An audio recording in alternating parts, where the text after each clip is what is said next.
It's very difficult to speak after the previous speakers, especially those that spoke about their own experiences. I was initially going to talk about those who complain about the survivors going public. I don't think that that's relevant anymore. I don't think there's anybody here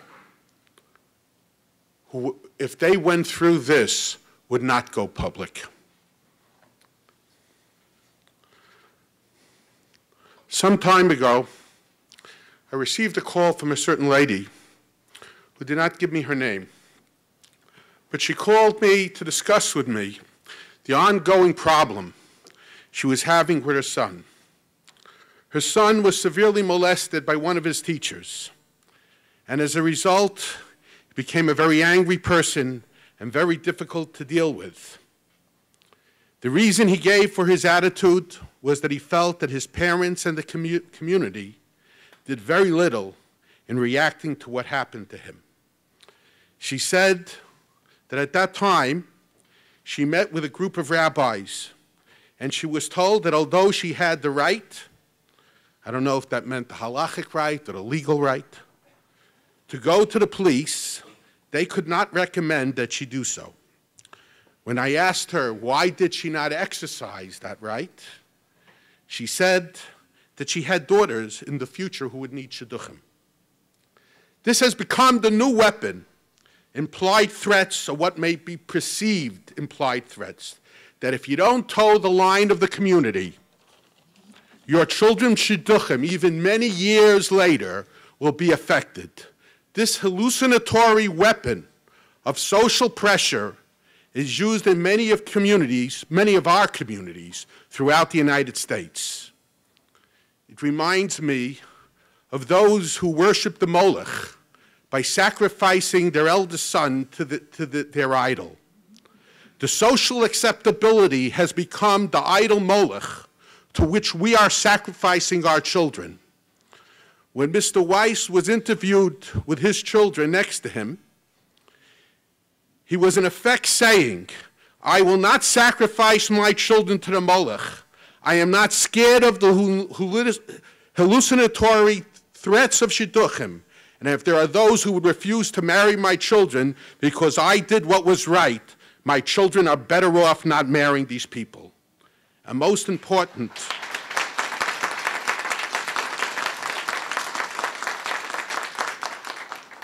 was the implied message to his children. I have learned from my experiences, I will not let this happen to you. We now have in our community young men and women who are labeled as children at risk.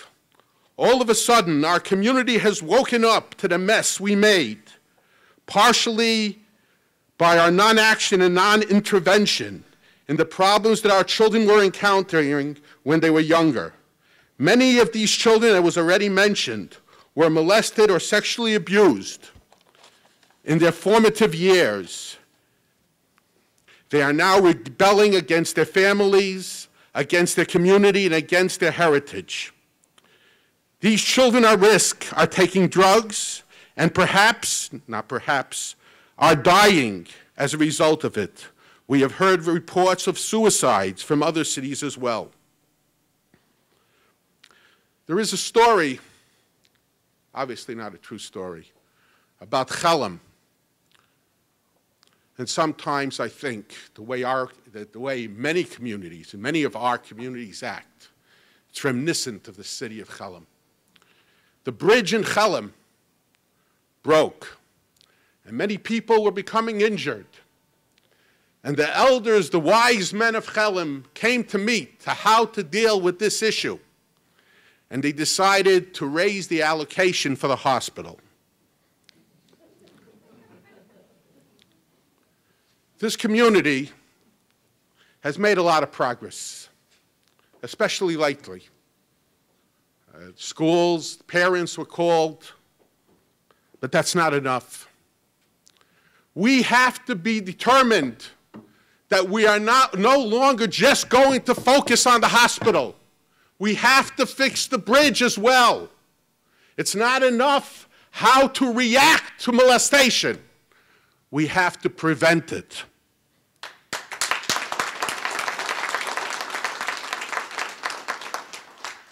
Unless we educate all our children, and not just the parents, on how to recognize and how to react when one is attempting to molest them, we will not be able to prevent the molestation of our children.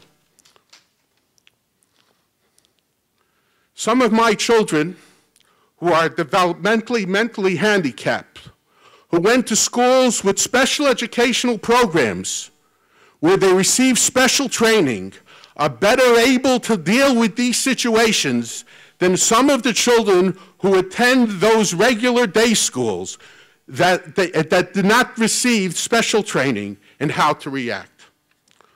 Almost equally important is to realize that molesters choose their victims, as was mentioned already.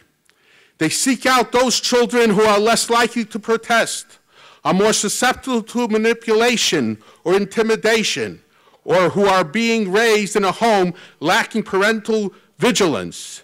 It is obvious that the predator would rather choose a victim whom he thinks the reaction to the molestation will not necessarily result in severe consequences for the abuse that was committed against them. If the molesters will know that in our community, as soon as he's discovered, they will be reported immediately to the police, whom they know they will not be able to have any influence over them, they would look elsewhere for victims.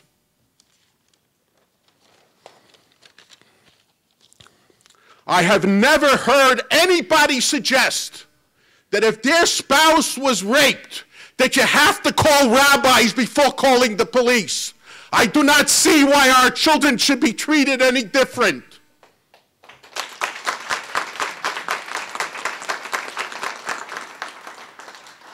It was already mentioned that Rav Schwartz said that you should call the police, call the authorities.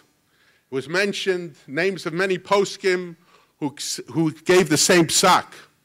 I just want to mention that just shortly before I came, I was talking on the phone with Rav Aaron Felder from Philadelphia, is a close friend of mine, and he was perhaps the closest Talmud of Rabbi Moshe Feinstein.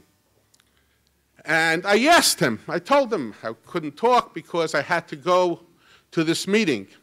But I asked him, did Rabbi Moshe Feinstein ever say anything about molestation?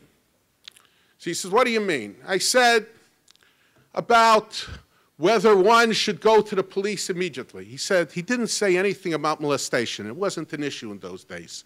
He says, but once somebody broke into an apartment in Borough Park, a Jew, from Jew.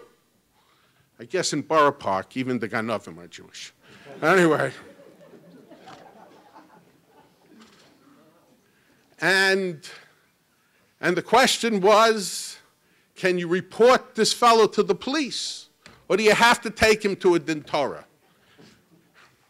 And Rav Moshe Feinstein said, a Medina can't be run that way. If that is true about people that break into apartments, what about those that destroy our children? A Medina can't be run that way.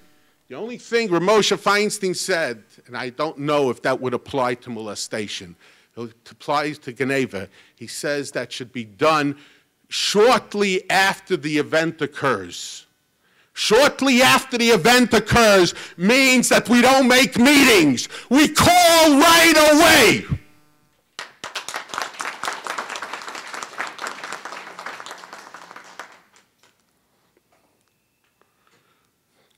In addition to the lifelong psychological trauma experienced by the victims, there is very often physical problems from the abuse, which also requires immediate medical attention. Many times the child is not capable of telling exactly what happened, and only a medical professional is able to assess what medical intervention is necessary. It is important, and I'm going to emphasize this, because in our community, and I'm not talking just about Chicago, We have a community all over the United States. It is important that medical professionals used for physical ailments and psychological trauma be guided by their professional skills and not by others who lack those abilities.